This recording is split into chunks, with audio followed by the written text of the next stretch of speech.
वहीं पटना से 3 तलाक का एक सनसनीखेज मामला सामने आया है, जिसमें कोलकाता की रहने वाली शाबिया नाज ने रिटायर्ड आईजी के बेटे और अपने पति सैफ रहमान पर 3 तलाक देने का आरोप लगाया है।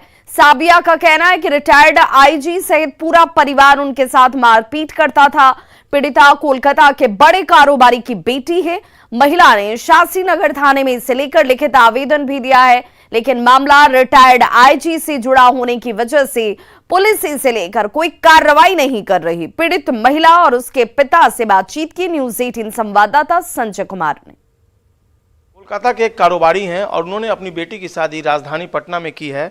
रिटायर्ड आईजी हैं, उनके बेटे से जो जिस समय शादी हुई वो एम्स में डॉक्टर थे कॉन्ट्रैक्ट बेसिस पे, और फिलहाल हाजीपुर में वो काम कर रहे हैं। जो उनकी बहू है रिटायर्ड आईजी की, रहमान साहब उनका कोई नाम है, और वो एक हाथ में तस्वीर ली हुई है। इस तस्वीर को थोड़ा ध्यान से देखिए, किस तरीके से फिजिकली असॉल्ट किया गया है। वाकई में ये तस्वीर जो है वो हैरान करती है कि एक रिटायर्ड आईजी के घर में उनकी बहू के साथ इस तरह सलूक हो रहा था।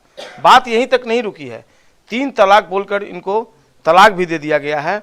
और छोटी छोटी बच्चियां हैं, एक बेटा एक बेटी है, 5 साल की बेटी, और ये छोटा मासूम बेटा है।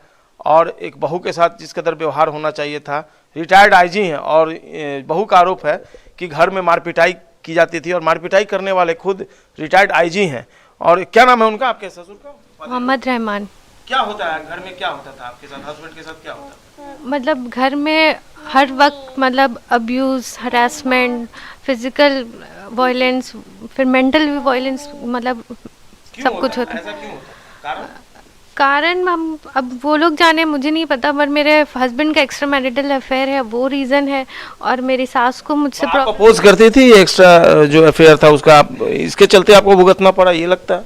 मुझे तो नहीं पता ये, मतलब मुझे खुला ये बात, तो मैंने अपने हस्बैंड से मतलब वो पूछा कि ये ऐसा वैसा है, तो मेरे हस्बैंड ने कहा कि हाँ मेरे मतलब मुझे वो पसंद है और मैं उससे शादी करूँगा।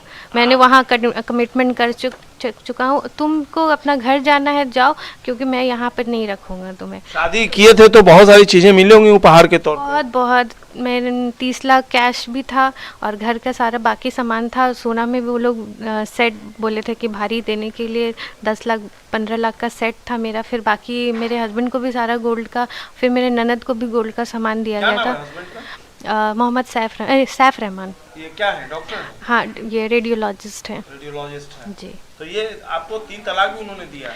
3 तलाक दिया है, जिनका ना मेरे पास कोई नोटिस है, ना इन्होंने कभी मुंह से बोला। मतलब जो होता है इस्लाम में वो हस्बैंड बोलते हैं, तो ना मेरे व्हाट्सएप में कुछ आया, ना मेल में आया, ना मेरे घर, मैं घर पे ही रहती हूँ, उनके साथ ही रहती हूँ, मुझे कोई खबर नहीं। बट लास्ट व्हाट्सएप पे आया? नहीं आया, कहीं भी कुछ नहीं आया मेरे पास, कोई भी नोटिस। हाँ जी। और बट मेरे ससुर के मुंह से हम सुने कि मुझे 3 तलाक दे चुके। तो मैंने ससुर से पूछा कि मतलब आप कैसे बोल सकते हैं, ये तो हस्बैंड का काम है और मुझे तो कोई इन्फॉर्मेशन नहीं। जी। तो ये बोले कि मैंने तुम्हारे घर भेजा, तो मतलब मैं तो यहाँ रहती हूँ, तो मेरे घर भेजने से कोई वैलिड मत। मार पिटाई करते थे इसमें कौन लोग? मार पिटाई करते थे उसमें मेरी पूरी फैमिली, मेरी 2 ननद थी, मेरी सास थी, और मेरे हस्बैंड, मेरे ससुर सब थे। पिताजी हैं, हम उनसे भी बात करते हैं। आपने अपनी बेटी की शादी तो बहुत अरमानों से की थी जी, अब क्या लगता है? अब ख़त्म हो गया अरमान, अब तो कुछ है बचा ही नहीं। जो हिसाब से उन लोग मेरा बेटी के साथ व्यवहार किया है, तो अभी ऐसा लगता है कि इसको यहाँ छोड़ने से इसका जान भी मार देंगे वो लोग। वो दिन और बहुत हैरान कर देने वाली ये घटना है। मुझे याद आ रहा है कि जिन आईजी साहब के बारे में ये लोग बता रहे हैं, ये ट्रैफिक में भी रह चुके हैं पटना में। एक लंबे अरसे तक इनकी पोस्टिंग पटना में रही थी, और फिलहाल पदोन्नति होते होते वो आईजी तक पहुँच गए। लेकिन दूसरे को न्याय देने वाले ये पुलिस अधिकारी अपने घर में अपनी बहू के साथ न्याय नहीं कर पाए, और जो तस्वीरें हैं वो जुल्म की इंतहा बताने के लिए काफ़ी है। संजय कुमार, न्यूज़ 18 पटना।